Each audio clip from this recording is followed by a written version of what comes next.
আমি আপনি দুনিয়ায় আসার আগে আল্লাহ রিজিক পাঠাইছে, মানুষ পাঠাইছে আল্লাহ পরে, রিজিক পাঠাইছে আগে। সন্তান দুনিয়াতে আগমন করে, একটা বাচ্চা মার গর্ভ থেকে দুনিয়াতে আসে, আইসেই দেখে মার বুকে তার জন্য আগের থেকে আল্লাহ খানা রেডি রাখছে। জোরে কোন না সুবহানাল্লাহ। সন্তান আগে আসে না মার বুকে দুধ আগে আসে? দুধ আগে আসে, কারণ খাবার আল্লাহ আগে পাঠায়। আল্লাহু আকবার, জোরে কর। এই কথা বোঝানোর জন্য বান্দা রিজিকের জন্য পাগল হবি না, রিজিকের জন্য আমি আল্লাহকে ভুলবি না। না না, হারাম পন্থায় তুই জীবিকা তালাশ করবি না, সুদে টাকা লাগাইবি না, ঘুষে টাকা লাগাইবি না। সংসার কেমনে চলবে এই চিন্তা করে তুই সুদে টাকা লাগাইস না। আমি আল্লাহ তোরে না করি, কারণ রিজিক তোর হাতে না, রিজিক হলো আমি আল্লাহর হাতে। ঠিক কিনা জোরে কর। হারাম পথে যাস না, নিজে নিজে নিজে রিজিক তালাশ করে লাভ নাই। বান্দা, হারাম পথে তুই কোনোদিন রিজিক খুঁজবি না, তোর রিজিক আমি আল্লাহ হালাল পথে খুঁজলেই তোর রিজিক পৌঁছায় দিব। জোরে কোন সুবহানাল্লাহ, আর জোরে সুবহানাল্লাহ।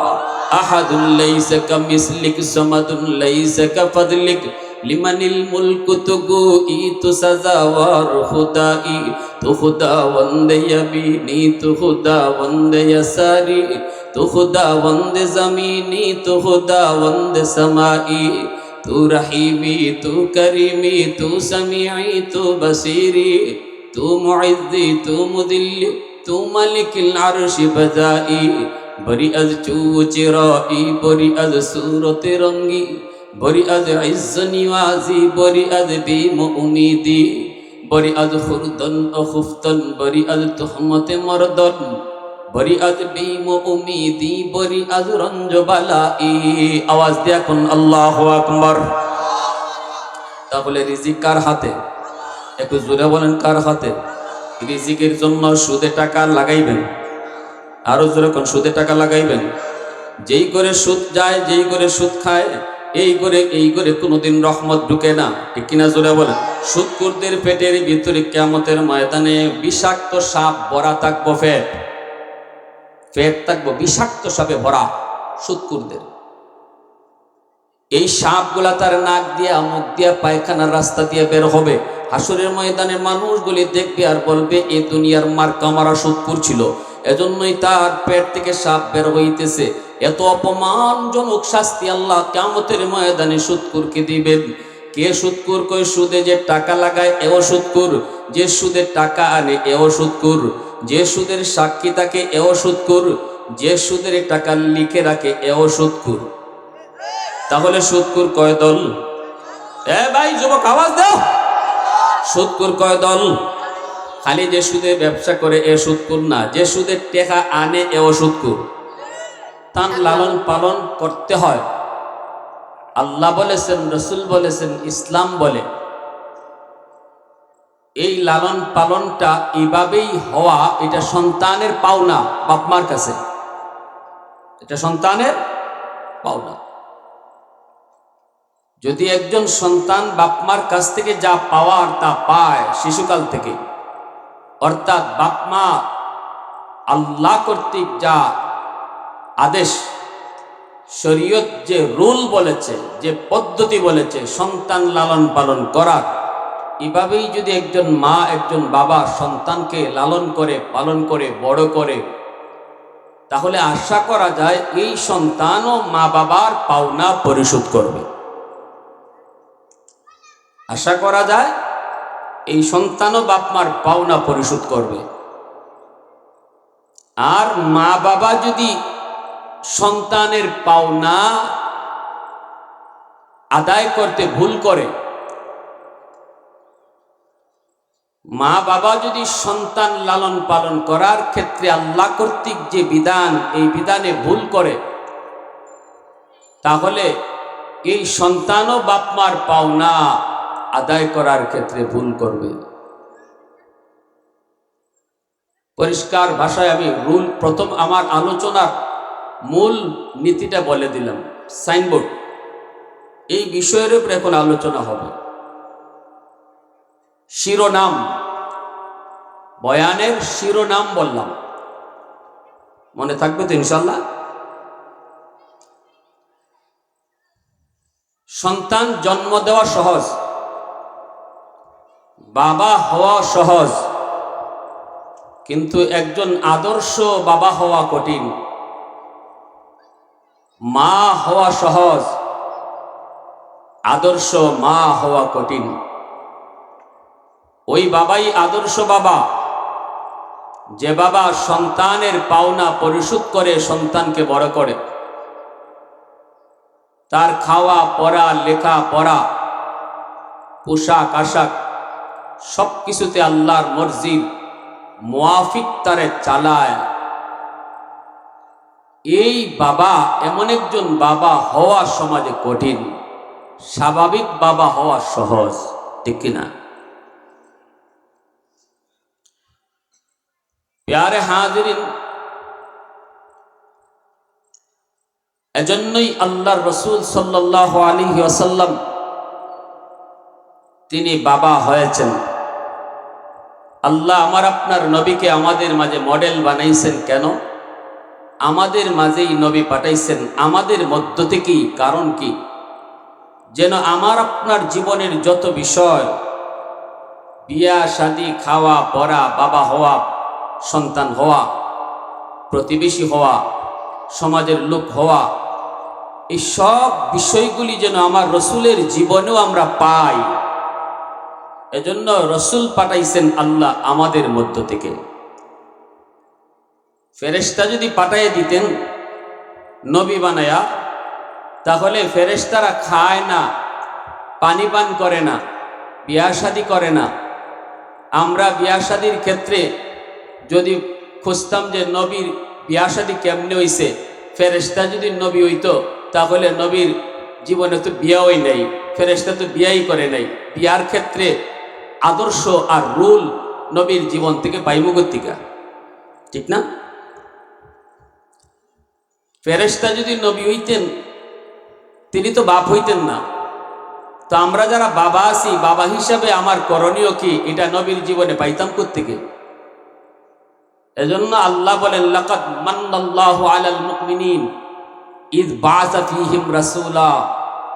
মুমিনদের জন্য সবচেয়ে বড় নিয়ামত হলো আমি আল্লাহর পক্ষ থেকে যে আমি তাদের মধ্য থেকেই একজন নবী পাঠাইছি। সুবহানাল্লাহ, জোরে বলেন। যেন আমরা খাওয়া দাওয়া করার সময়ও নবীর তরিকা, নবীর নিয়ম, নবীর পদ্ধতি আমরা ফলো করতে পারি। বিয়া শাদীর ক্ষেত্রেও যেন আমার নবীর জীবনী ফলো করতে পারি, কারণ রসুলের জীবনেও বিয়া আসেনি না নাই? জোরে মাতুন, আসেনি না নাই? যদি আমি বাবা হই, বাবা হিসাবে আমার আদর্শ কি হওয়া দরকার, এটাও যেন আমার নবীর কাছ থেকে পাই। এজন্য নবীও বাবা হইছেন। খাতুনে জান্নাত ফাতেমা রাদিয়াল্লাহু তাআলা আনহার বাবাকে আমার আপনার নবী। নবীজির এরকম 4 জন মেয়ে, 4 জন ছেলে এরকম ছিল। আল্লাহ রসুলকে আল্লাহ বাবা বানাইছেন। ব্যবসায়ী হলে ব্যবসায়ী কি তরিকা, সেটাও আমার রসুলের জীবনে পাওয়া যায়। এজন্য আল্লাহ রসুলকে ব্যবসাও করাইছেন, যেন আমি দুনিয়াতে ব্যবসা করলে রসুলের ব্যবসার নিয়ম থেকে নিয়ম শিখতে পারি, ঠিক না? প্যারে হাজিরিন, এজন্য একজন বাবা, একজন মা সন্তানের সর্বপ্রথম শিক্ষক। একটু খেয়াল করেন, মা বাবা হলো সন্তানের সর্বপ্রথম শিক্ষক, আর ঘর হলো আমার সন্তানের সর্বপ্রথম স্কুল। ঘরটা হইল তার জীবনের প্রথম স্কুল, আর বাপ মা হইল সন্তানের জীবনের প্রথম শিক্ষক। স্কুলে তো যাইব আরো ফরেন না, বয়স বাড়লে 7 বছর 8 বছর হইলে বা 6 বছর 7 বছর হইলে তখন আমরা স্কুলে আস্তে আস্তে নেওয়ানি শিখাই। বাকি যেই বয়সটাতে মার গর্ভ থেকে দুনিয়াতে আসলো আর স্কুলে যাওয়ার আগ পর্যন্ত এই সময়টা যে ঘরে সন্তান কাটায়, এই ঘরটা হলো তার জীবনের প্রথম স্কুল, আর শিক্ষক হলো তার মা আর তার বাবা। এই মা আর বাবার কাছ থেকে সন্তান যা দেখে, সন্তান যা শুনে, এই সব কিছু তার ব্রেইনে আর চোখে আর কানের মধ্যে রেকর্ড করে রাখে। এটাই সে শিখে। বাবা যা করতেছে সন্তান তা দেখতেছে শিখতেছে, মা যা করতেছে সন্তান তা দেখতেছে শিখতেছে। শিখা শুধু নয়, বরং এই কথাটা এই কাজটা তার চোখে ভিডিও আকারে রেকর্ড করে রাখতেছে, আর কানের মধ্যে সে অডিও আকারে রেকর্ড করে রাখতেছে।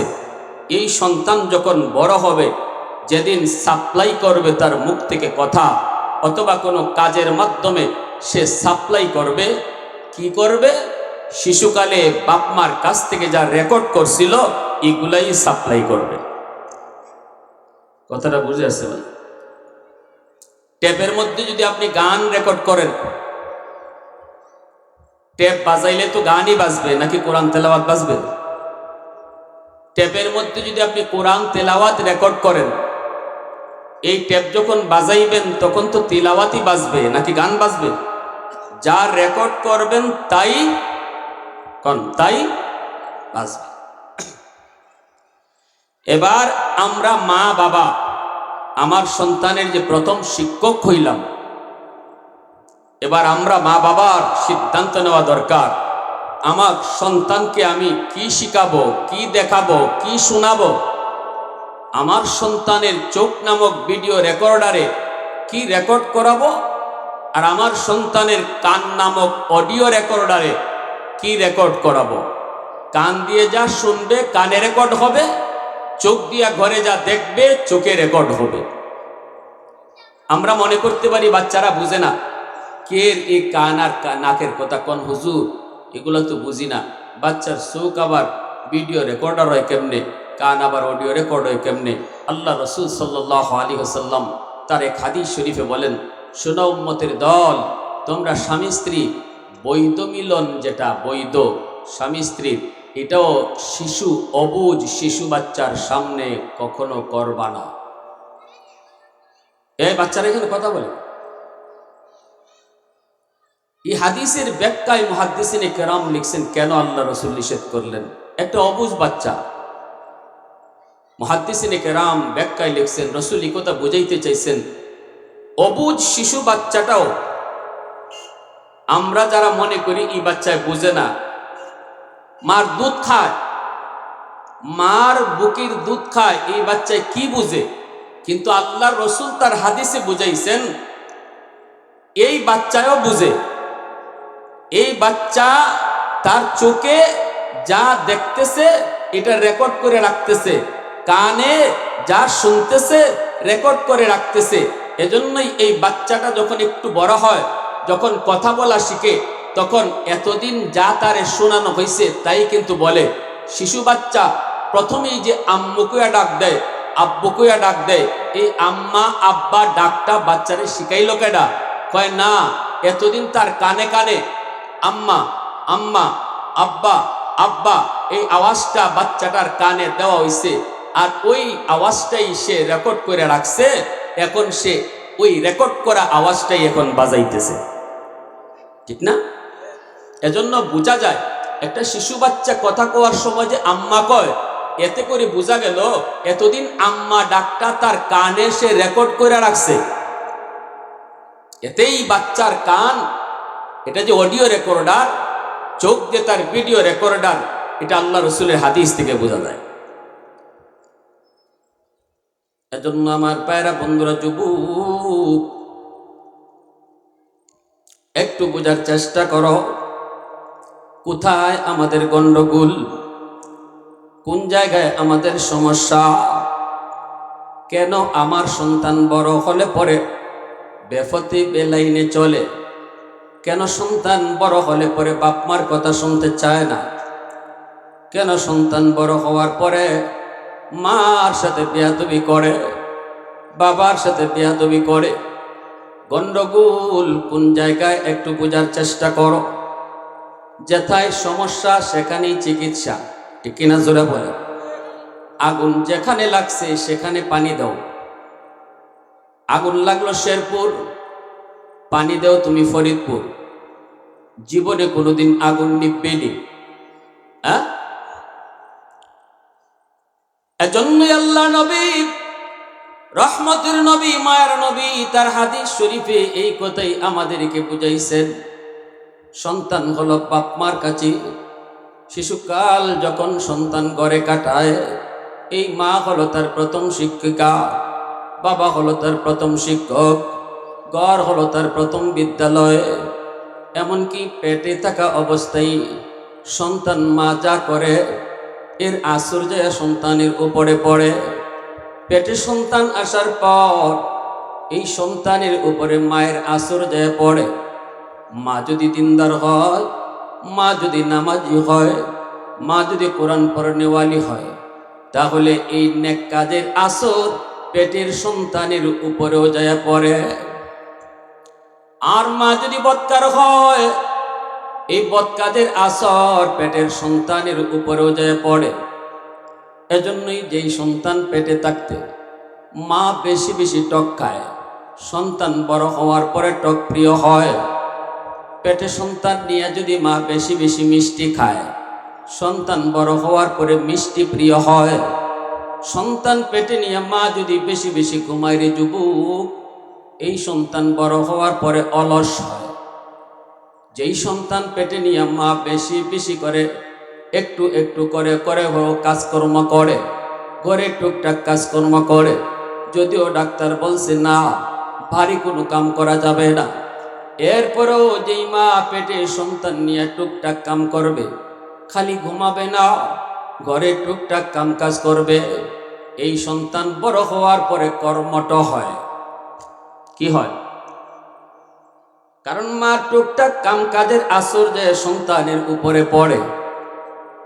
মা যদি সন্তান পেটে নিয়ে বেশি বেশি গান শুনে, গানের আসরও যে সন্তানের উপরে পড়ে। এই সন্তান বড় হওয়ার পরে গান প্রিয় হয়, গায়ক হয়। আর মা পেটে সন্তান নিয়ে যদি বেশি বেশি কোরআন তেলাওয়াত করে, এই সন্তান বড় হওয়ার পরে অল্প দিনে হাফেজে কোরআন হয়। বেপরদায় চলে যদি মা পেটে সন্তান নিয়ে যদি মা বেপরদায় চলে, এই সন্তান বড় হওয়ার পরে ব্রেন ডিলা হয়, প্রতিবন্ধী হয়। আর পেটে সন্তান নিয়ে যদি মা বেশি বেশি পর্দার ভিতরে থাকে, তাহলে সন্তান জেহনি হয়, মেধাবী হয়, ব্রেন ভালো হয়। এর যুবক, এজন্য বলি শোনো, পাত্র যেমন জিনিস হয় তেমন, গাছ যেমন ফল হয় তেমন। ঠিক কিনা জোরে বলেন? পাত্র যেমন, পাত্রের আসর যে জিনিসের উপরে পড়ে। এক জায়গায় আমি এরকম ভাবে চা খাইছিলাম ময়মনসিংহ এলাকায়, ভুলে এই চার মধ্যে দেখা যায় ঝাল লাগে। আমি বললাম, ভাই চাতে ঝাল লাগে কেন? আপনারা কি চার মধ্যে মরিচের গুঁড়া দিলেন নাকি? কয় না হুজুর, আমরা তো চাতে চিনি দিলাম, মরিচের গুঁড়া কেন? আমি বললাম চা তো ঝাল লাগে। এরাও একটু মুখে নিয়ে টেস্ট করলো, হ ঠিকই তো চা ঝাল লাগে। ঘটনা কি? তালাশ করে দেখা গেল ওই যে তরকারি রান্ধি, তরকারির ফাতিলে চা জাল দিছে। ঘটনা বুঝছেন? তরকারির পাতিলে চা জাল দেওয়ার কারণে তরকারির জাল চা তাইছে, ঠিক না? তাহলে বোঝা গেল পাত্র যেমন জিনিসের উপরে আসর পড়ে না পড়ে না, পাত্রের আসর যে জিনিসের উপরে পড়ে, ওই তরকারি পাতিলের আসর যায় চায়ের মধ্যে পড়ছে। এজন্য মা মা বাবা হলো সন্তানের পাত্র। মা যেমন হবে সন্তানের উপরের আসর যায় পড়বে। মা যদি পর্দার ভিতরে থাকে, সন্তান পর্দা করা শিখবে। অল্প দিনের ভিতরে দেখবেন ছোট থেকেই মেয়েটা মাথায় ওড়না পরা শিখবে। সন্তান যদি দেখে মা পর্দা করে, মা মাথায় কাপড় দিয়ে চলে, বেগানা পুরুষ দেখলে মা যায় না। অবুঝ শিশু বাচ্চাটাও তখন মায়ের মতো নিজেও মাথায় কাপড় দিয়ে চলতে থাকে, ঠিক কিনা? মা যদি নামাজি হয়, অবুঝ সন্তানটা মায়ের সাথে নামাজে দাঁড়ায় যায়, অথচ বাচ্চাটাকে বলতে হয় না নামাজ পড়ো। কারণ সন্তান মাকে নামাজ পড়তে দেখতে দেখতে নিজেও শিশুকাল থেকেই নামাজ শিখে নেয়। ভাইরা বন্ধুরা, এজন্য বলি আল্লাহ পাক রব্বুল আলামিন পবিত্র কোরআনুল কারীমের ভিতরে সূরাতুল লুকমান, ওই সূরাতুল লুকমানের ভিতরে একজন বাবা তার সন্তানকে আল্লাহর পরিচয় শেখায়। এই কথাগুলা আল্লাহর কাছে এত ভালো লাগলো। একজন বাবা সন্তানকে দিন শিখাইতেছে, তিনি পরিবেশে বড় করতেছে, সন্তানকে আল্লাহর পরিচয় শিখায় বড় করে। কারণ বাবা হলো তার প্রথম শিক্ষক। ঘরের মধ্যেই সে প্রথম শিখাবে। কি শিখাবে? আল্লাহর পরিচয় শিখাবে। কি শিখাবে? ঘরের মধ্যে নামাজ শিখাবে। কি শিখাবে? ঘরের ভিতরে কালেমা শিখাবে। কি শিখাবে? শিশু বাচ্চাটাকে কোরআন তেলাওয়াত শিখাবে। আল্লাহ পাক রব্বুল আলামিন ওই বাবার শিখানো কথাগুলাকে আল্লাহ এত পছন্দ করলেন। লোকমান হাকিমের কথাগুলাকে আল্লাহ পাক তার নিজের কথা বানাইয়া কোরআনুল কারীমের আয়াত বানাইয়া আমাদের কাছে পাঠায় দিলে। একজন বাবার কথা হয়ে গেল কোরআনের কথা। সুবহানাল্লাহ, আরো জোরে বলেন, একটু আওয়াজ দিয়ে কন্যা সুবহানাল্লাহ। মুসলমানের আওয়াজ কন্যা সুবহানাল্লাহ। একজন বাবার কথা আল্লাহর কথা হয়ে গেল। সুবহানাল্লাহ। কত দামি কথা বলে পরে আল্লাহ বাবার কথাটাকে নিজের কথা বানায়া কোরআনে আয়াত বানান। ওয়াইদ ক্বালা লুকমানু লিবনিহি ওয়া হুয়া ইয়াইযুহু ইয়া বুনাইয়া লা তুশরিক বিল্লাহ ইন্নাশ শিরকা লাযুলমুন আযীম। লোকমান হাকিম তার সন্তানকে সম্বোধন করে বলে, বাবা, বাবা হওয়া সহজ, আদর্শ বাবা হওয়া কঠিন। বাবা, তুমি ডাক্তার হও, ইঞ্জিনিয়ার হও, প্রফেসর হও, জজ হও, ব্যারিস্টার হও, যত যা কিছু হও, এগুলা কিন্তু তোমার বড় পরিচয় নয়। তোমার সবচেয়ে বড় পরিচয় হলো তুমি মুসলমানের সন্তান। এজন্য মা, এজন্য বাবা সবার আগে সন্তানকে মুসলমানি শিখাইতে হবে। মুসলমানি শিখাইতে হবে সবার আগে। মুসলমানই হলো তার বড় পরিচয়। ডাক্তার ইঞ্জিনিয়ার বড় পরিচয়? জোরে কোন? হন আপনি ডাক্তার, ইঞ্জিনিয়ার হন, প্রফেসর হন, নিষেধ করি না, ইসলাম নিষেধ করেও না। সবাই যদি মুফতি সাহেব হয়, ডাক্তার হবে কে? দেশ চলবে কি কইরা? করেন, বানান, আপত্তি নেই। কিন্তু মনে রাখতে হবে, আমার সন্তানের সবচেয়ে বড় পরিচয় সে মুসলমানের সন্তান। এজন্য তার জীবনের শুরুটা, শিশুকালটাই হবে মুসলমানি শিক্ষার দ্বারা, ঠিক না? আর শিশুকালে বাচ্চাকে যা শেখানো হয় মরণ পর্যন্ত এর আসর থাকে। কারণ শিশুদের দিল দেমাগ হলো কাদা মাটির মতো। কাদা মাটির ভিতরে যা লিখতে মন চায় তাই লেখা যায়।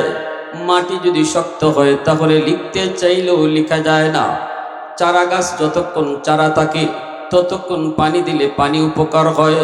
চারা গাছ যদি শক্ত হয়ে যায় পানি দিলেও কাম হয় না, ঠিক কিনা জোরে বলেন? এজন্য আমার আপনার সন্তান শিশুকালটা হলো সেটা কাদামাটির মতো। ওই কাদামাটির মতোই শিশুর দিল দেমাগের ভিতরে আল্লাহর পরিচয় ঢুকাও, আল্লাহর পরিচয় ঢুকাও, আল্লাহর পরিচয় ঢুকাও।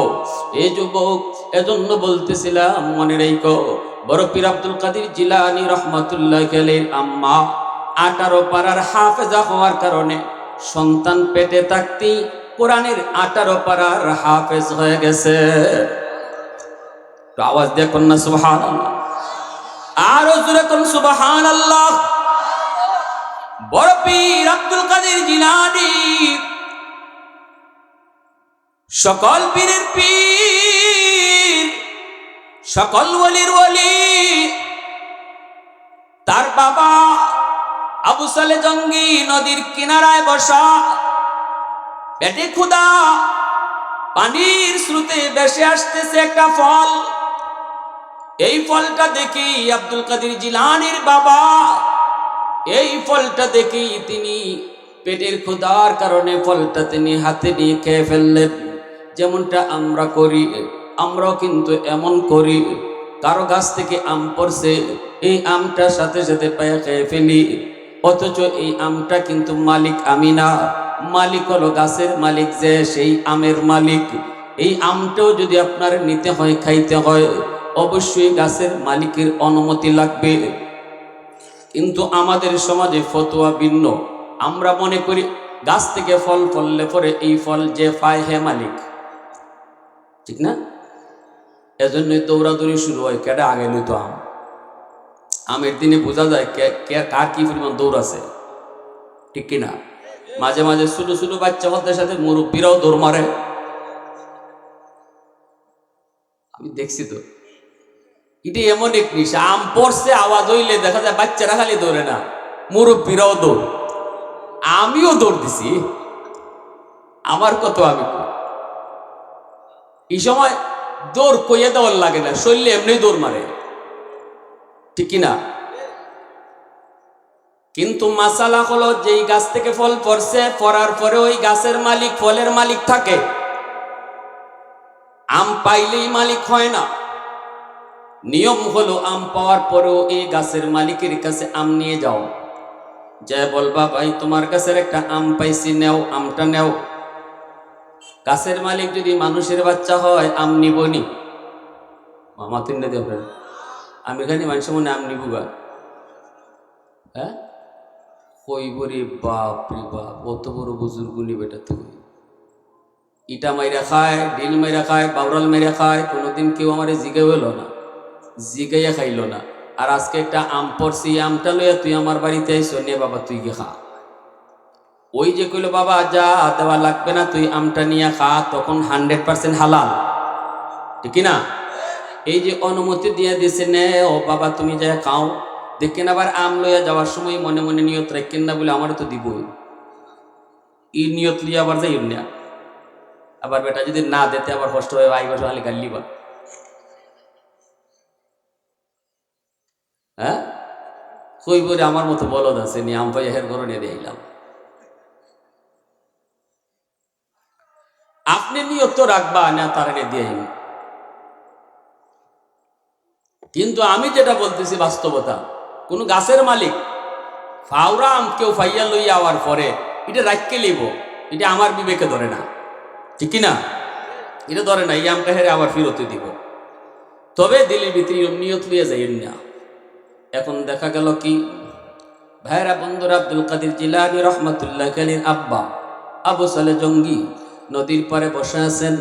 ফল যখন পানিতে ভেসে ভেসে গেল, ইনি ফলটা নিয়ে পেটের ক্ষুধায় খেয়ে ফেললেন। মনে করেছেন পানিতে ভেসে যায় ফল, এই ফল তিনি খেয়ে ফেলছেন পেটের ক্ষুধার কারণে। খাওয়ার পরে তার হুঁশ ফিরছে, হাই রে আমি কার ফল খাইলাম, কার গাছের ফল, আমি কার গাছের ফল খাইলাম, অনুমতি তো নিলাম না। হায় আমি মস্ত বড় ভুল করে ফেলেছি, আমি তো অন্যায় করে ফেলেছি, আমি তো একটা নাজায়েজ কাম করে ফেলেছি, আমি তো একটা হারাম কাজ করে ফেলেছি। অস্থিরতা শুরু হয়ে গেল। সত্যিকারের মুমিন আল্লাহওয়ালা যারা, গুনাহ যদি হয়েও যায়, গুনাহ যদি কখনো নফসের দোকায়, শয়তানের দোকায় হয়েও যায়, সত্যিকারের মুমিন তখন শান্ত থাকতে পারে না, দিলের ভিতরে অশান্তি শুরু হয়। এর আলামত হলো তার অন্তরে ঈমান আছে। মাল ঈমান ইয়া রাসূলুল্লাহ, ইযা সাররাতকা হাসানাতুকা ওয়া ইযা সাআতকা সাইয়্যাতুকা ফাআনতা মুমিন। আল্লাহর নবী, রহমতের নবী বলেন, সাহাবীরা জিজ্ঞেস করে, নবী গো মুমিন কাকে বলে, ঈমান কাকে বলে? নবীজি বলে, যখনই কোনো নেক কাম করবা, ভালো কাজ করবা, নেক আমল করবা, অন্তরে যদি নেক আমল করার পরে শান্তি লাগে, আর গুনাহ হওয়ার পরে যদি অন্তরে অশান্তি লাগে, তাহলে বুঝবা তোমার অন্তরে ঈমান আছে, ঠিক কিনা? যুবক ভালো করে শোনো, গুনাহ হইতেই পারে, গুনাহ হইতো না এমন কথা আমরা কই না, গুনাহ হইবই। কিন্তু গুনাহ হওয়ার পরে বা গুনাহ করার পরে যদি কেউ মজা লয়, অন্তরে তার ভয় না ঢুকে, হাইরে আমি কি করলাম, এত বড় একটা ভুল করছি, এত বড় একটা অন্যায় করছি, আল্লাহ তুমি মাফ করো, এই ভয়টা যদি তার না হয়, বরং যদি সে আরো আনন্দ পায়, রসুল কয় তার ঈমান নাই, ঈমান নাই, ঈমান নাই। কথাটা বুঝছো? রোল বলতেছি, ঈমান কার আছে কার নাই এবার নিজে নিজেই বুঝতে পারবা। যে আমার অন্তরে ঈমান আছে না নাই। আল্লাহ রসুল একটা স্কেল বলে দিয়েছেন, স্কেল, মাপকাঠি, যেন প্রত্যেকেই যার যার ঈমান মাপতে পারি। বড় পীর আব্দুল কাদের জিলানী রহমতুল্লাহি আলাইহির আব্বার অন্তরে অশান্তি শুরু হয়ে গেল। এতে কি বোঝা যায়? ঈমান পুরাপুরি আছে নি না নাই? শুরু হয়ে গেল টেনশন, টেনশন। নদীর পারে পারে স্রোতের উল্টা চলতে লাগলেন। কোন দিক থেকে ওই ফলটা আসলো? কোন গাছের ফল? মালিককে, সেই মালিকের সন্ধানে তিনি চলতে শুরু করলেন। আর দিলের ভিতরে পেরেশানি শুরু হয়ে গেল। আর শুধু মালিককে ডাকেন আর বলেন, মালিক আমাকে তুমি একটু ব্যবস্থা করে দাও। আল্লাহ তুমি আমার মালিককে মিলাই দাও, এই ফলের মালিককে মিলাই দাও। আল্লাহ আমাকে মাপ চাওয়ার সুযোগ দাও। আল্লাহ তুমি আমাকে শান্ত করো। ছুটতে লাগলেন, ছুটতে লাগলেন। পেয়ে গেলেন নদীর পারে একটা গাছ। গাছ নয় শুধু, এই ফলের বাগান। ওই বাগানের একটা গাছ থেকে এই ফলটা পানিতে পড়ছে। আব্দুল কাদের জিলানী রহমতুল্লাহি আলাইহির আব্বা আবু সালে জঙ্গি তিনি বুঝে ফেললেন এই বাগান থেকে এই ফলটা পানিতে পড়ছে। আর নদীর স্রোতে পানিতে ভাসায় ভাসায় ফলটা নিয়ে গেছে। তিনি সোজা চলে গেলেন বাগানের মালিকের কাছে। যা বলতেছেন সালাম দিয়া, চাচা যান, আমি মস্ত বড় ভুল করে ফেলেছি। আমি আপনার গাছের একটা ফল না খেয়ে, অনুমতি না নিয়ে খেয়ে ফেলেছি। আমি আপনার অনুমতি নেই নাই। নদীর পাড়ে বসা ছিলাম, আর পেটের ক্ষুধায় ওই নদীর পানিতে স্রোতে ভেসে আসা একটা ফল আমি খেয়ে ফেলেছি। আমি আপনার কাছে এই ফলের জন্য মাপ চাইতে আসছি। আপনি আমারে দয়া করে মাফ করে দেন। আর যদি মাফ না করেন তাহলে বলেন কি বদলা দিব। একটা ফলের জন্য আপনি যা চাইবেন তাই আমি বদলা দিতে রাজি। আল্লাহু আকবার। কারণ ফল তো পেটে চলে গেল, এই ফল তো আর দেওয়া সম্ভব নয়, পেট থেকে বের করা সম্ভব নয়। হয় আপনি মাপ দিবেন, নয় আপনি বদলা নিবেন, নয় আপনি বদলা নিবেন, নয় আপনি মাপ দিবেন। যখনই তিনি কথা যায় বলছেন, ফলের মালিক, বাগানের মালিক চিন্তায় পড়ে গেল। এ যুগেও বুঝি এমন আল্লাহওয়ালা খোদাবীর যুবক আল্লাহর জমিনে আছে। আল্লাহু আকবার জোরে বলেন। প্রশংসা করব কার? একটু আওয়াজ দেখুন না, কার প্রশংসা করব? কার গোলামি করব? কার ভয় করব? কারে? आवाज दिया को करे। वहदत की हिफाजत नहीं बेकुव्वत बाजू, वहदत की हिफाजत नहीं बेकुव्वत बाजू, आते नहीं कुछ कामी हक ले खुदा दाद, आते नहीं कुछ कामी हक ले खुदा दाद। ऐ मर्द खुदा तुझको कुव्वत नहीं हासिल, जा बैठ किसी गार में अल्लाह का करी याद, जा बैठ किसी गार में अल्लाह का करी याद। ये सच है कि बातिल की तरफदार नहीं हम, गद्दार न समझो हमें गद्दार नहीं हम। फूलों की तरह नरम मिजाज अपना है नजर, हम तीरी नहीं नेजा व तलवार नहीं हम। मुसलमाনের আওয়াজে বলেন আল্লাহু আকবার। যেই মাত্র বাগানের মালিক বুঝে গেল এই যুবক তো যুবক নয়, এই যুবক তো 10টা যুবকের মতো সাধারণ কোনো যুবক নয়। কত ফল, কত ফল বাগান থেকে কত যুবক না খেয়ে খাইলো, না জিগে খাইলো, অনুমতি না নিয়ে খাইলো। কিন্তু একটা ফল পানিতে বেশি বেশি গেল, তাও এখান থেকে 2 মাইল, 2.5 মাইল, 3 মাইল দূর। সেই পানিতে ভেসে আসা ফল খাওয়ার পরে যেই যুবক মাফ নিতে আয়, এই যুবক তো 10টা যুবকের মতো। যেই যুবক যৌবনে আল্লাহর ডরায়, যেই যুবক যৌবনে আল্লাহকে ভয় পায়, মায়ার নবী বলেন লা ওয়ারাকাল কাফি, ওই যুবক যৌবনে আল্লাহর ওলির তালিকায় নাম উঠায় দেয়। কারণ একজন যুবকের সেজদা আর একজন বৃদ্ধ মানুষের সেজদা, একজন যুবক মানুষের সেজদা আর একজন বৃদ্ধ মানুষের সেজদা আসমান জমিন তফাৎ, ঠিক না? যুবকের সেজদার পাল্লা আল্লাহর কাছে 1000 গুণ বেশি ভারী হয়।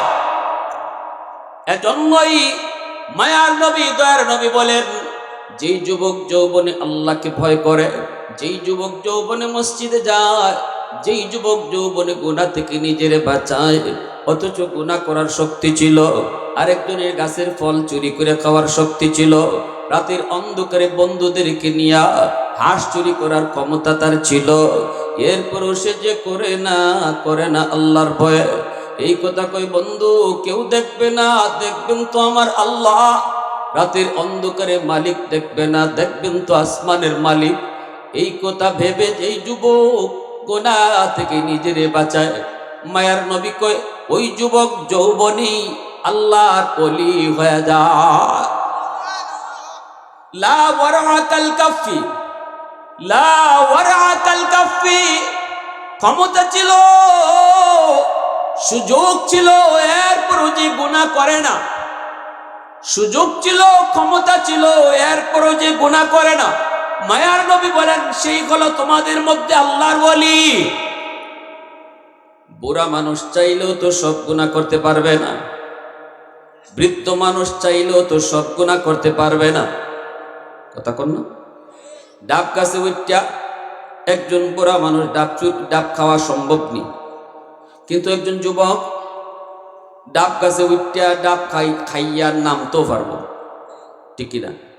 অতএব দুইজনে যদি কয় আমি ডাব চুরি করি না, যুবকেও যদি কয় আমি ডাব চুরি করি না, বুড়া মানুষও যদি কয় আমি ডাব চুরি করি না, দুইজনের না করা সমান নেই না? বেশ কম আছে?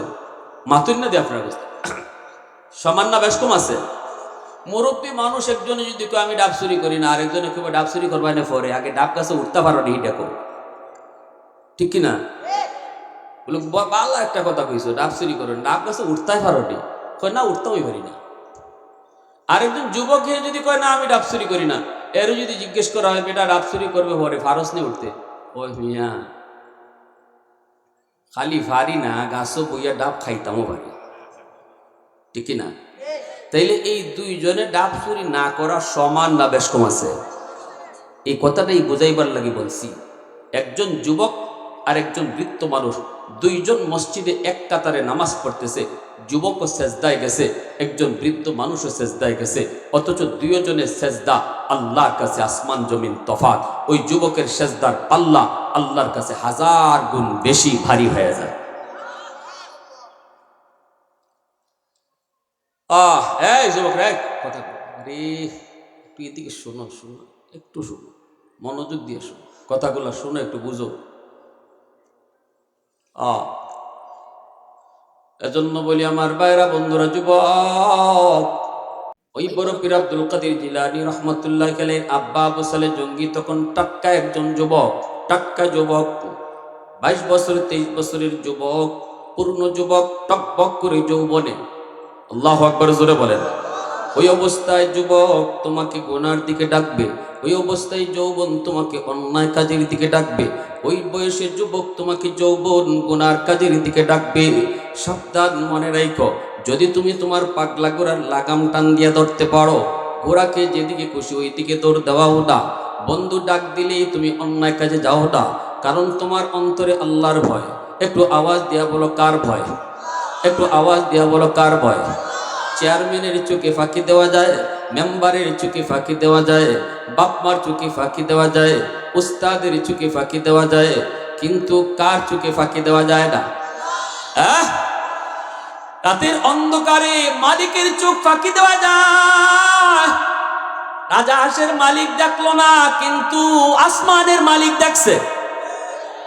ডাব গাছের মালিক তোমারে দেখলো না, কিন্তু আসমানের মালিক দেখছে। এই ভয়টা যেই যুবকের কলিজায়, এই ভয় যেই যুবকের কলিজায়, আল্লাহ নবী রহমতের নবী কয় শুধুমাত্র ওই যুবক ওলি হয় তা না, আল্লাহ পাক কয় লাউলা মাশাইকু রুক্কা, والشباب خشا والأطفال ردا والأنعام ردا لجعلت السماء حديدا والأرض خفصفا والتراب رمادا وما أنزلت من السماء قطرا وما أنبت من الأرض نباتا بل أنزلت عليكم العذاب صبا আল্লাহ বলে ওই যুবক, যেই যুবক আমি আল্লাহর ভয়ে যৌবনকে কন্ট্রোল করে শুধু তারে ওলি বানাই তা না, বরং ওই যুবকের সেজদার কারণে আমি আল্লাহ এই জমিন টিকায় রাখি। একটু আওয়াজ দিয়ে কও না মালিকের নামটা সুবহানাল্লাহ। সুবহানাল্লাহ অর্থ আল্লাহ তুমি পাক। যে যত বেশি আল্লাহরে সুবহানাল্লাহ কইব, আল্লাহ তারে তত বেশি পাক বানায়া দিব। আমি যত কইব মালিক তুমি পাক, তুমি পাক, তুমি পাক, সুবহানাল্লাহ, আল্লাহ কয় আমিও তোমারে পাক বানায়া দিলাম। এই জবান তোমার নাপাক ছিল, এই হাত তোমার নাপাক ছিল, এই পা তোমার নাপাক ছিল, এই বডি তোমার নাপাক ছিল, কিন্তু আমারে বেশি বেশি করে পাক করার কারণে আমি তোমার সব পাক বানায়া দিলাম। তাহলে আল্লাহরে সুবহানাল্লাহ কইয়া ডাকলে লস না লাভ? আরো জোরে লস না লাভ? এজন্য বলি আমার ভাইরা বন্ধুরা শোনো, আব্দুল কাদের জিলানী রহমাতুল্লাহ আলাইহির আব্বা এইবার তিনি বলতেছেন চাচা যান মাফ করে দেন, নতুবা বলেন কি বদলা নিবেন। সাথে সাথে বাগানের মালিক কই বাবা একটু তুমি এখানে বসো, আমি একটু ভিতর থেকে আসি। এই বলে মালিক চলে গেল ভিতরে, যে তার বিবিকে বলতেছে বিবি গো আমাদের তো কোনো সন্তান নাই, আছে শুধু একটা মেয়ে সন্তান। মেয়েটাও উপযুক্ত, আমার মেয়েটাও বড় দিনদার, আমার মেয়েটাও বড় আল্লাহওয়ালি, বেপরদায় চলে না, বেপরদায় চলে না, বেগানা পুরুষকে দেখে না, বেগানা পুরুষও আমার মেয়েটাকে দেখে নাই। আমার মেয়েটা বড় দিনদার আল্লাহওয়ালা, এমন একটা উপযুক্ত ছেলে তুমি আমি খুঁজতেছিলাম, আল্লাহর কাছেও চাইতেছিলাম, এমন চাওয়া চাইছি, আল্লাহ এমন উপযুক্ত একটা ছেলে আমাদের বাড়িতে পাঠায়া দিছে। সুবহানাল্লাহ জুড়ে কোন? চাওয়ার মতো চাইলে আল্লাহ দেয়নি না দেয় না? আমরা চাওয়ার মতো চাইতাম হইতে পারি না। চাওয়ার মতো ওই মা বাপে কেমন চাওয়া চাইছে, আল্লাহ আমার মেয়েটা যেমন এমন একটা ছেলে মিলাই দাও, এমন চাওয়া চাইছে। আল্লাহ খালি মানুষে গটক দিয়া খবর দিছে না, বরং জামাই নিজে বাড়িতে আইছে। তাহলে চাওয়ার মতো চাইতে হয় কার কাছে? একটু জোরে কোন কার কাছে?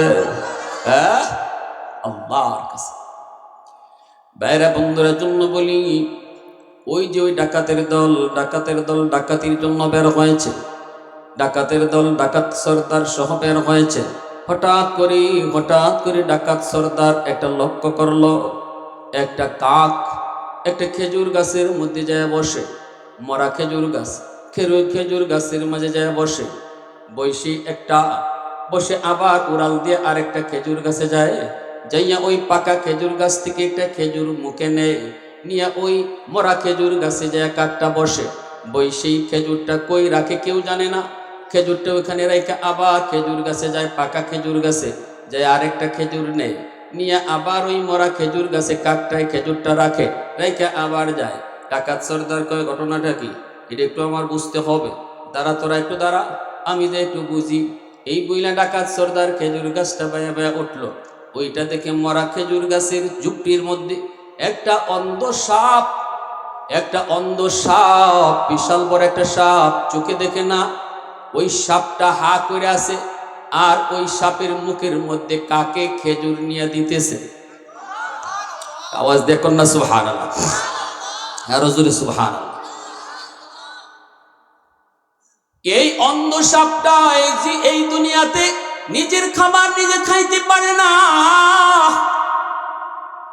আল্লাহর উপর ভরসা করে বইসা রয়েছে। মালিক তুমি তো রাজ্জাক, তুমি তো রিজিক দেনেওয়ালা, আল্লাহ আমার তো চোখ নাই, আমি কোত্থেকে খাবার আনবো? আল্লাহর কাছে এমন চাওয়া চাইছি, আল্লাহ কই তোরে জাগাত বইয়া খানা পৌঁছায় দিমু। আমি আপনি দুনিয়ায় আসার আগে আল্লাহ রিজিক পাঠাইছে, মানুষ পাঠাইছে আল্লাহ পরে, রিজিক পাঠাইছে আগে। সন্তান দুনিয়াতে আগমন করে, একটা বাচ্চা মার গর্ভ থেকে দুনিয়াতে আসে, আইসেই দেখে মার বুকে তার জন্য আগের থেকে আল্লাহ খানা রেডি রাখছে। জোরে কোন না সুবহানাল্লাহ। সন্তান আগে আসে না মার বুকে দুধ আগে আসে? দুধ আগে আসে, কারণ খাবার আল্লাহ আগে পাঠায়। আল্লাহু আকবার, জোরে কর। এই কথা বোঝানোর জন্য বান্দা রিজিকের জন্য পাগল হবি না, রিজিকের জন্য আমি আল্লাহকে ভুলবি না। না না হারাম পন্থায় তুই জীবিকা তালাশ করবি না, সুদে টাকা লাগাইবি না, ঘুষে টাকা লাগাইবি না। সংসার কেমনে চলবে এই চিন্তা করে তুই সুদে টাকা লাগাইস না। আমি আল্লাহ তোরে না করি, কারণ রিজিক তোর হাতে না, রিজিক হলো আমি আল্লাহর হাতে। ঠিক কিনা জোরে কর। হারাম পথে যাস না, নিজে নিজে নিজে রিজিক তালাশ করে লাভ নাই। বান্দা হারাম পথে তুই কোনোদিন রিজিক খুঁজবি না, তোর রিজিক আমি আল্লাহ হালাল পথে খুঁজলেই তোর রিজিক পৌঁছায় দিব। জোরে কোন সুবহানাল্লাহ, আরো জোরে সুবহানাল্লাহ। আহাদুল লাইসা কামিসলিক সামাদুন লাইসা কাফাদলিক লিমানিল মুলকু তুগু ইতু সাজাওয়ার খুদাই তু খুদা বন্দে ইয়ামিনি তু খুদা বন্দে ইয়াসারি তু খুদা বন্দে জমিনি তু খুদা বন্দে সামাই তু রহিমি তু করিমি তু সমিঈ তু বসিরি তু মুইজ্জি তু মুদিল্লি তু মালিকুল আরশি বজাই বরি আজ চুচিরাই বরি আজ সুরতে রঙ্গি বরি আজ ইজ্জনিওয়াজি বরি আজ বিম উমিদি বরি আজ খুরদন ও খুফতন বরি আজ তুহমতে মরদন বরি আজ বিম উমিদি বরি আজ রঞ্জবালাই। আওয়াজ দিয়া কোন আল্লাহু আকবার। তাহলে রিজিক কার হাতে? একটু জোরে বলেন, কার হাতে? রিজিকের জন্য সুদে টাকা লাগাইবেন, আরো জোরে কোন সুদে টাকা লাগাইবেন। যেই করে সুদ যায়, যেই করে সুদ খায়, এই করে কোনোদিন রহমত ঢুকে না। ঠিক কিনা জোরে বলেন। সুদখোরদের পেটের ভিতরে কিয়ামতের ময়দানে বিষাক্ত সাপ ভরা থাকবো, পেট থাকবো বিষাক্ত সাপে ভরা সুদখোরদের। এই সাপগুলা তার নাক দিয়া মুখ দিয়া পায়খানার রাস্তা দিয়ে বের হবে। হাসরের ময়দানে মানুষগুলি দেখবে আর বলবে এই দুনিয়ার মার্কা মারা সুদখোর ছিল, এজন্যই তার পেট থেকে সাপ বের হইতেছে। এত অপমানজনক শাস্তি আল্লাহ কিয়ামতের ময়দানে সুদখোরকে দিবেন। কে সুদখোর? কই সুদে যে টাকা লাগায় এও সুদখোর, যে সুদের টাকা আনে এও সুদখোর, যে সুদের সাক্ষী থাকে এও সুদখোর, যে সুদের টাকা লিখে রাখে এও সুদখোর। তাহলে সুদখোর কয় দল? এ ভাই যুবক আওয়াজ দাও, সুদখোর কয় দল? খালি যে সুদে ব্যবসা করে এ সুদখোর না, যে সুদের টাকা আনে এও সুদখোর। ভালো কিছু বুঝো। হ্যাঁ, লানা রাসূলুল্লাহ সাল্লাল্লাহু আলাইহি ওয়াসাল্লাম আকিলার রিবা ওয়া মুকিলাহু ওয়া কাতিবাহু ওয়া শাহিদাইহি। এই যে চার দল, নবীজি চার দলের কথা বলেছেন। লানা রাসূলুল্লাহ সাল্লাল্লাহু আলাইহি ওয়াসাল্লাম আকিলার রিবা, যে সুদের টাকা খায়, মুকিলাহু যে সুদের টাকা আনে, ওয়া কাতিবাহু যে লেখে, ওয়া শাহিদাইহি যে সাক্ষী থাকে। এই চার দল কিয়ামতের ময়দানে সুদ করিব, এদের পেট ভরা সাপ থাকবো। নাউজুবিল্লাহ। তাহলে সুদের লেনদেন যেখানে হয় এখানে থাকনো যেত না। ঠিক কিনা জোরে হয়? সুদের মাত কথা হইতেছে, এই মাত হুননো যেত না। ঠিক কিনা? সাক্ষী থাকা তো দূরের কথা, হুননো যেত না, এখানে থাকনোই যেত না। যদি খালি আমি শুনি যে সুদের মাত কথা হইতেছে আর আমি শূন্য রাখছি, আর হে বলিস বাবা তোমার সাক্ষী রেখে গেলাম, আর আমিও গেলাম আমার সাক্ষী, কেমন বলো? আমি কুস্তাব না, এরপরও আমি সুদ করিলাম। ঠিক কিনা? সাবধান মহিলা মা বোনেরা, আজকাল পুরুষ না খালি মহিলায় ওষুধ খাওয়া শুরু করছে। এটেন্তে ওষুধের টাকা লাগাইলাম, মহিলারাও লাগাইলাম। নাউজুবিল্লাহ। আর খালি কান্দাকাটি, আল্লাহ হুজুর হুজুর জামাইয়া খালি মারে, হুজুর জামাইয়া খালি বাংলা গাইল দে। তে তোমার কি জাত গাইল দিত? কি জাত গাইল দিত? তুমি সুদের টেকা লাগাইবা, জামাইরে না জানাইয়া টেকা বাড়াইতে, খালি বাড়াইতে, জামাই বুঝতেই জানে না তুমি টেকা বাড়াইতেছো, এদিকে তোমার টেকা বাড়তেছে, আর এদিকে আল্লাহ জামাই হাতের শক্তি বাড়াইতেছে, তোমার ফিটাই ভালো লাগে। প্লাস মাইনাস ওহন লাগবো না? কেন মুসলমানের ঘরে আজকে শান্তি নেই? কেন জামাই বউর মধ্যে মিল নাই? তালাকের সঙ্গে কেন বাড়তেছে? শহরে বন্দরে তো এখন বেড়াইতে আর তালাক দেয় না, খালি বিটিনতে তালাক দেয়। উড়াদুরা তালাক, উড়াদুরা। কাজী সাহেব বললে জিগাই কিতা খবর, অবস্থা খারাপ, দম নাই, খালি তালাক হইলে এখন লাগতেছে। 2 দিনও যায় না একটা বিয়া, 2 দিনও যায় না, বিয়া ভাঙতেছে। এই কারণ হারাম ঘরের ভিতরে ঢুকতেছে। হারাম যেমন জামাই তেমন বউ, সবাই খাইতেছি। এই ঘরে রহমত বরকত আল্লাহ উঠাই নিছে। বাপ বেটায় মিল নাই, ভাইয়ে ভাইয়ে মিল নাই, স্বামী স্ত্রীর ভিতরে মিল নাই। ভাইরা, আমি আগেই বলেছি, আগুন লাগছে শেরপুর, ফানি সারা জীবন ফরিদপুর দিলেও আগুন নিভত না। সারা জীবন না, গঙ্গা নদীর ফানি আইনা ডাইলা দেন আপনি ফরিদপুর, আগুন তো শেরপুর। আপনি ফানি দেন না, বঙ্গোপসাগরে ফানি নেওয়ালাই দেন। শেরপুর যদি ফানি না দেন, ফরিদপুরে ফানি দিলে হইব? তাহলে যেখানে আগুন এখানে মাঝে ফানি লাগবে, ঠিক কিনা? হ্যাঁ, হুজুরে ফানি ভরার জন্য পাগল, হুজুরে ফানি ভরা দেয়, লাভ হয় না। হুজুরে ফানি ভরায় লাভ হইব কিন্তু আমার ঘরে আগে সুদ বন্ধ করো, এরপরে তো ফানি ভরায় কাম হইব। আমার ঘরের সুদ বন্ধ করো, আমার ঘরের বেফরদা বন্ধ করো, আমার ঘরে কোরআন তেলাওয়াত চালু করো, তবে তো হুজুরের কোরআন, হুজুরের ফানি পড়া, হুজুরের তাবিজ পড়া, এগুলা কাম হইব। হুজুরের তাবিজ পড়া তো যায়, আমার ঘরে ঢুকতো, গিয়া দেখে দরজা নাই, রহমতের দরজা বন্ধ, গজবের দরজা খোলা। আমার ঘরে টেলিভিশন চলে প্রতিদিন, প্রতি রাত, নির্ধারিত টাইম মতো। মহিলারা এরকমও আসুন, মা বোনটা আমার উপরে আজকে কোন যে খেপাজে খেপতেছে আল্লাহ জানে। অনেক মহিলারা আছে ফাঁক শাক আগে কইরা লায়, টাইম মতো ইন্ডিয়ান নাটক দেখবার লাগে। এই রুটিন জানা আছে, এই টাইম জানা আছে, কিন্তু দিনও একবার কোরআন তেলাওয়াত করতে হবে, এই রুটিন নাই। দিন যায়, সপ্তাহ যায়, মাস যায়, মুসলমানের ঘরে কোরআন তেলাওয়াত হয় না। অথচ প্রতিদিন নাটক চলতেছে, প্রতিদিন মোবাইল চলতেছে, প্রতিদিন আমার ঘরে এরকম ভাবে গান বাজনা হইতেছে, রুটিন মাফিক চলতেছে নাটক সিনেমা, কিন্তু আল্লাহর কোরআন তেলাওয়াতের কোনো রুটিন নাই। কেমনে আমার হুজুরের ভানি ফরাকে আপনার ঘরে ঢুকতো, গিয়া দেখে গজবের দরজা খোলা, রহমতের দরজা বন্ধ। আল্লাহর কোরআন তো গজবের দরজা দিয়ে ঢুকে না, কোরআন তো রহমতের দরজা দিয়ে ঢুকে। আগের জমানায় যে উলামায়ে কেরাম ফু দিলে কাম হইতো, ওই সময় মুসলমানের ঘরে রহমতের দরজাও খোলা ছিল। ফজরের পরে অনেক মুসলমানের ঘর থেকে কোরআন তেলাওয়াতের আওয়াজ শোনা যেত। আজ কোথায় গেল সে কোরআন তেলাওয়াতের সুমধুর আওয়াজ? কি ভাই, অসুবিধা দিতেছে আপনাদের? মেহমান নিয়ে আসো, শেষ দিয়ে দিচ্ছি ঘটনাটা, একটু মনোযোগ দিয়ে শুনেন। এইদিকে আমার ভাইয়েরা বন্ধুরা, এ যুবক যেই মাত্র বাগানের মালিক তার বিবিকে বলল, বিবি গো, চাওয়ার মতো চাইছি, আল্লাহ পাঠায় দিছে আমাকে ঘর। কারে কয়? ছেলে উপযুক্ত ছেলে। কেমন ছেলে? কয় এমন ছেলে।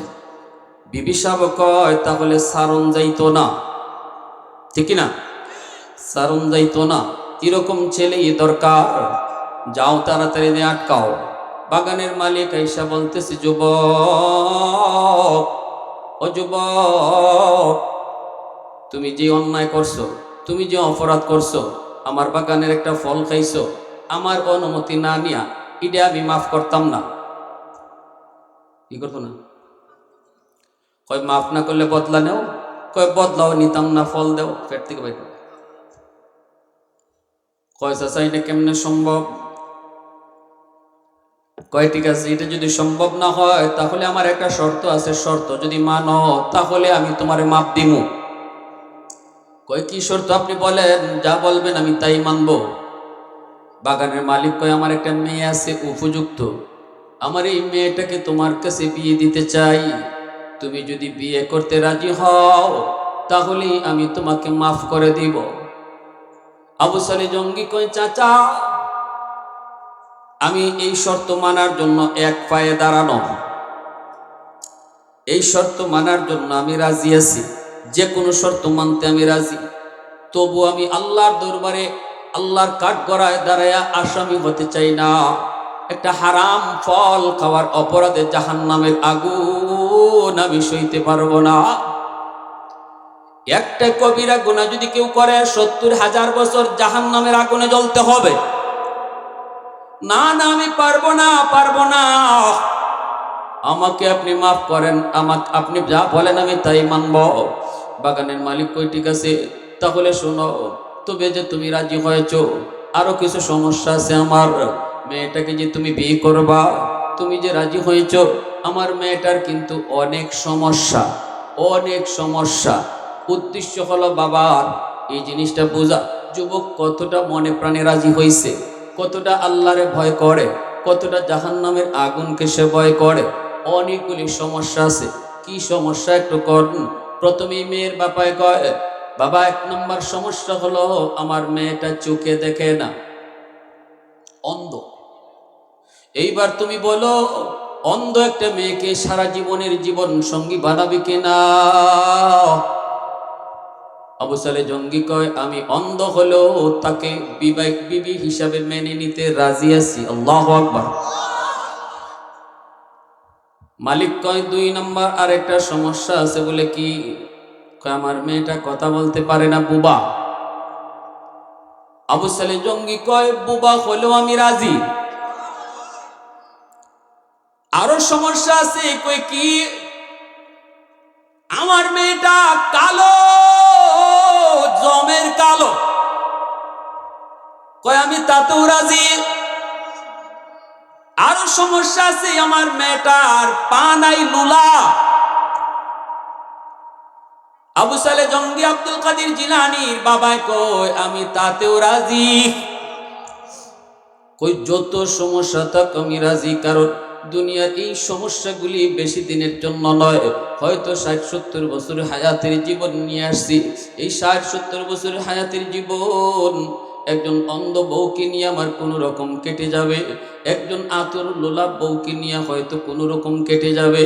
কিন্তু যদি আপনি আমারে মাফ না করেন, তাহলে তোমার আর পরে আল্লাহর জাহান্নামের আগুনে আমাকে অনন্তকাল জ্বলতে হবে। সেই আগুন আমি সইতে পারবো না। এতদিন আমি জাহান্নামের আগুনে সেটা সহ্য করতে পারবো না। এর চেয়ে ৬০-৭০ বছরের হায়াতের সামান্য জীবন আমি এরকম একটা বউ নিয়ে কোন রকম চলে যাব। জোরে কোন সুবহানাল্লাহ। এবার বাগানের মালিক কয়, ঠিক আছে বাবা, তাহলে রেডি হও। বিয়ের আয়োজন হয়ে গেল, বিয়ে শাদী হয়ে গেল, বিয়ে শাদী হয়ে গেল। বাসর ঘরে ঢোকার জন্য আব্দুল কাদের জিলানীর আব্বা আবু সালে জঙ্গিকে পাঠানো হয়। বাবা যাও, এই করে তোমার বিবি, এই করে তোমার নতুন বউ, তিনি ঢুকবেন বাসর ঘরে। ঢুকতেছেন, ঢুকা মাত্রই দেখা যায় বাসর ঘরের সেই পালঙ্গে বসা একজন রূপসী সুন্দরী মেয়ে। এত সুন্দর, এত সুন্দর, তার রূপে যেন পুরা গল আলোকিত হয়ে গেছে।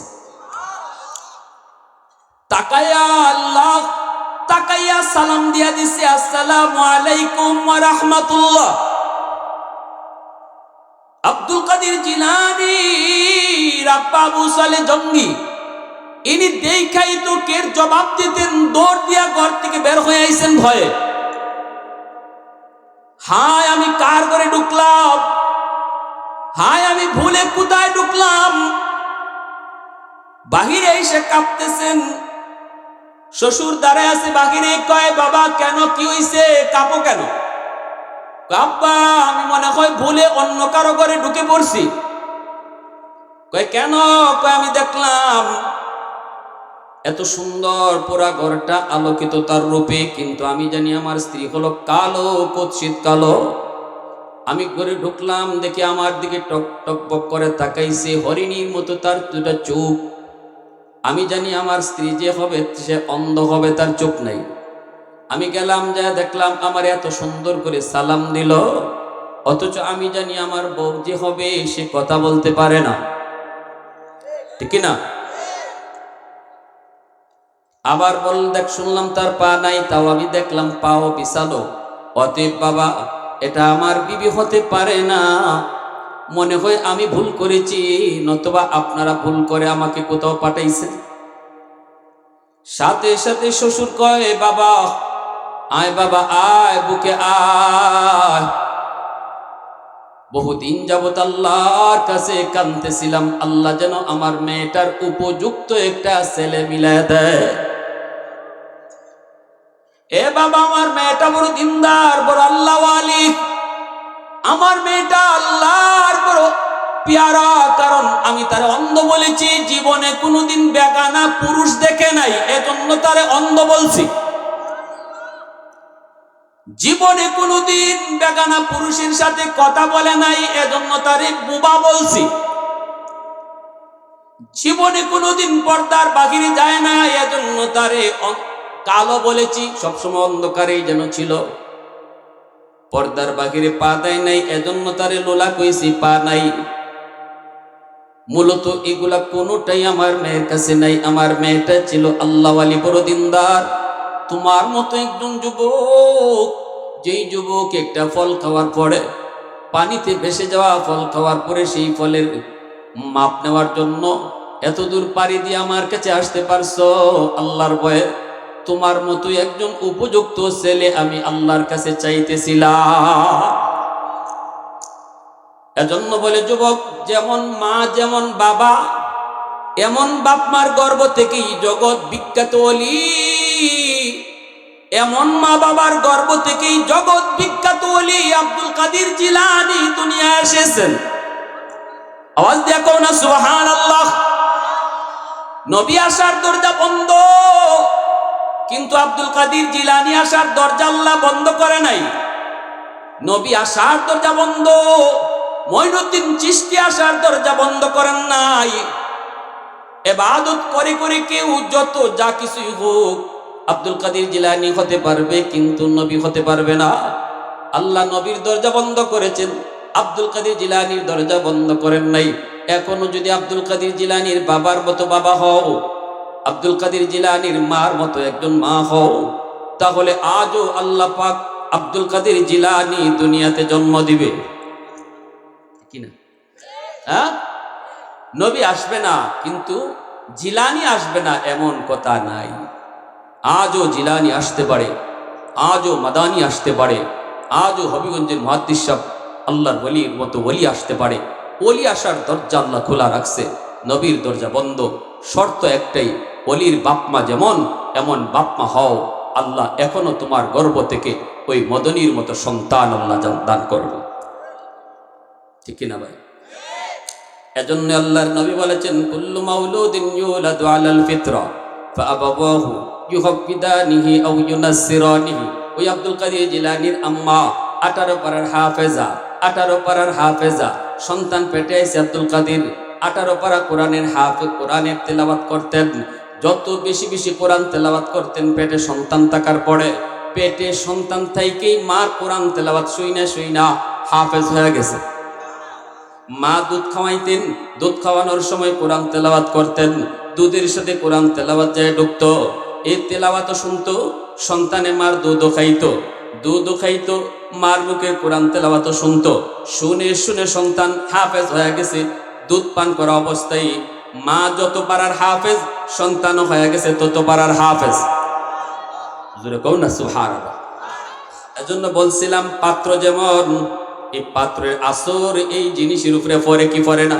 মা যেমন সন্তানের উপরে মায়ের আসর যায় পড়বে, বাবা যেমন হয় বাবার আসর যায় সন্তানের উপরে পড়বে। এজন্য বলি যুবক, আদর্শ একটা সন্তান যদি তুমি চাও, আগে একটা আদর্শ বাবা হও। আদর্শ বাবা যদি হও, আদর্শ একটা সন্তান তুমি পাবা। যদি আদর্শ বাবা হতে না পারো, আদর্শ সন্তান পাওয়াও কঠিন, ঠিক কিনা জোরে বলো? এজন্য বলি, সন্তান জন্ম দেওয়ার পরই বাপ মার দায়িত্ব শেষ হয়ে যায় না।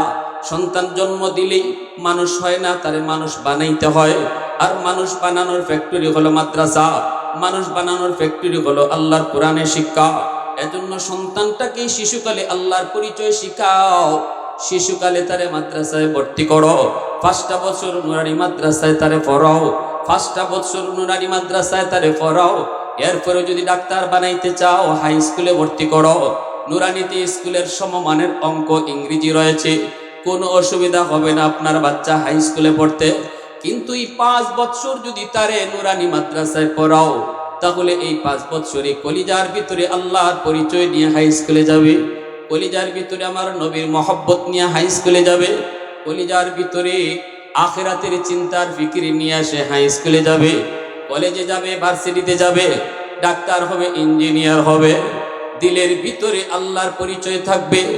এই স্লোগান তার দিলে শিশুকালে ঢুকায় দেওয়া হবে। এই জীবন জীবন নয়, মরণের পরের জীবনটাই হলো আসল জীবন। এই স্লোগানটা আপনার সন্তানের কলিজায় দেওয়া হবে। এই স্লোগান যদি কোনো সন্তানের কলিজায় দেওয়া হয় আর এই কলিজায় লেখা লয়ে যদি ডাক্তার হয়, আদর্শ ডাক্তার হবে, ডাকাত হবে না, ঠিক না? যেই ডাক্তার মনে করে জীবন জীবন নয়, মরণের পরের জীবনটাই হলো আসল জীবন, এই ডাক্তার কোনোদিন ডাকাত হবে না, আদর্শ ডাক্তার হবে। অযথাই আপনার টেস্ট দিবে না, লাগে না টেস্ট একটাও, দেয় 10টা। উদ্দেশ্য হইল যতটা টেস্ট করাইব ততটার থেকে ডাক্তারের পার্সেন্টেজ আইব। এবার তুমি খেত বেচো আর জমি বেচো আর যা করো, এটা ডাক্তারের হায় আর যায় না। সিজার নর্মাল ডেলিভারি কেস, কয় সিজার লাগবো, নাইলে বাচ্চাও মরবো, মাও মরবো। অথচ ডাক্তারে জানে বাচ্চার পজিশন বালা, সিজার লাগে না। নর্মাল ডেলিভারি হইলে বিল কম, আর সিজার হইলে 20,000 30,000। এই 20-30 হাজার টাকার লোভে পড়ে যেই ডাক্তার সিজার করতে হবে মিথ্যা রিপোর্ট দেয়, বলুন তো সে ডাক্তার হওয়ার পরেও ডাক্তার হইছে না ডাকাত হইছে? জোরে বলেন, ডাক্তার না ডাকাত? এজন্য বলি শিশুকালটা তারে 5টা বছর অন্তত মাদ্রাসায় পড়ায় তারে ডাক্তার বানাও। কলিজার ভিতরে এই কথা তার বদ্ধমূল হয়ে থাকবে, আমার এই জীবনে প্রতিটা কাজের হিসাব একদিন আল্লাহর কাছে দিতে হবে। অতএব মানুষের জীবন নিয়ে কখনো ছিনিমে না খেলা যাবে, মিথ্যা রিপোর্ট কোনোদিন দিবে না। আদর্শ ডাক্তার হবে, আদর্শ ডাক্তার হবে। ইঞ্জিনিয়ার হলেও আদর্শ ইঞ্জিনিয়ার হবে, রডের বদলা কোনোদিন বাঁশ দিবে না। আদর্শ ডাক্তার হবে, আদর্শ ইঞ্জিনিয়ার হবে। 5টা বছর নুরানি মাদ্রাসায় পড়াও, এটা হলো বাপমার সবচেয়ে বড় জিম্মাদারি, সবচেয়ে বড় দায়িত্ব। নাম, ধর্মীয় নাম, আকিকা দেওয়া, এটাও আসতো বহু শুনছই, এগুলা তো করবাওই। ধর্মীয় একটা নাম রাখতা, সন্তান হওয়ার পরে আকিকা দিতা, হ্যাঁ, আলিমুল আমার কাছ থেকে নাম নিতা। এখন তো আর আমরা নাম হুজুরের কাছে নিয়ে আনি না, নাম নিজের ওই রেখেলাই ইকাম করিন না। নাম ভালো একটা নাম, অর্থবোধক নাম, আলেমের কাছ থেকে নাম রাখবা। তারপরে মূল যে কাজটা বাপমার, ঘরের পরিবেশটাও ধর্মীয় পরিবেশে তারে দেখায় দেখায় বড় করো। কোনোদিন স্বামী স্ত্রী ঝগড়া করে গালাগালি করো না। জামাই যদি বউরে বাংলা গাইল দেয়, এই বাংলা গাইলো এই শিশু বাচ্চাটার কানে গিয়ে রেকর্ড হয়, চৌকেও রেকর্ড হয়। এই বাচ্চায় গাইল শিখে শিখে বড় হইব। এই বাচ্চায়ও কোনোদিন বাপ মারে শ্রদ্ধা করতো না। বাচ্চা কাচ্চার সামনে যদি স্বামী স্ত্রী ঝগড়া করো, সাবধান, ঘরটা তার প্রথম বিদ্যালয়। এই ঘর থেকে যা দেখতেছে শিখতেছে, এর পরে যখন পড়ালেখার বয়স হইব তখন তার প্রথম পড়ালেখা শুরু হইব মাদ্রাসা শিক্ষা দিয়া। কারা কারা রাজি আছেন একটু হাত উঠে দেখা। আল্লাহ তুমি কবুল করো। আমি মুফতি সাহেব বানাইতে কইতেছি না, আচ্ছা মুফতি সাহেব বানাইতে কই না, মুহাদ্দিস সাহেব বানাইতে কই না আপনার পুত্রে। আমি কই আপনার পুত্রে ডাক্তারই বানায়েন, ইঞ্জিনিয়ার বানায়েন, কিন্তু তার লেখাপড়া শুরু হইতো আল্লাহর পরিচয় দিয়া, মাদ্রাসার থেকে 5 বছর নুরানি পড়াইয়া এরপরে হাই স্কুলে পড়ান। স্কুলে 5 বছর পড়ানি লাগতো না, স্কুলে প্রাইমারি লাগে না। স্কুলের প্রাইমারির অঙ্ক ইংরেজি এখন মাদ্রাসাত পড়ানি হয়। আগডুম বাগডুম গুড়াডুম সাজে সাইকেল দৌড়ানি আর ব্যাঙ্গের ভাল কত হিকাইতা। এখন আল্লাহর পরিচয় হিকাইয়া কলিজার ভিতরে আখিরাতের ফিকির ঢুকাইয়া এরপরে হাই স্কুলে দেন, কলেজে দেন, ভার্সিটি দেন। এই ছেলে ডাক্তার হইল, আদর্শ ডাক্তার হইব। নাস্তিকদের বীরে গেল, নাস্তিক হইতো না, কোরআনের পক্ষের সৈনিক হইব।